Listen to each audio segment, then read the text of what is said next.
Hello, প্রথমবার লাইভে আসলাম। এর আগের দিন একবার বলেছিলাম যে আসবো, কিন্তু কিছু টেকনিক্যাল ইস্যুর জন্য আমি আসতে পারিনি। আমি বুঝতে পারছি না যে আমি অলরেডি এখানে তোমাদের এখানে এসেছি কি না।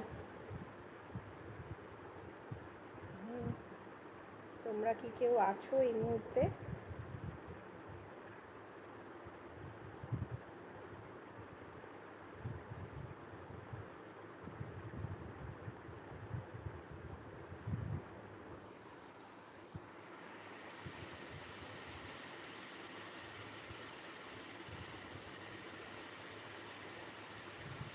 একজন এসেছো, বুঝতে পারছি। হাই।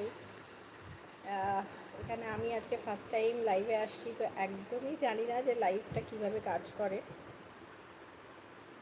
তো একজন এসেছো, তুমি কি আমাকে ক্লিয়ারলি শুনতে পাচ্ছ? যেই এসেছো, আই ডোন্ট নো কে আছো এই মুহূর্তে।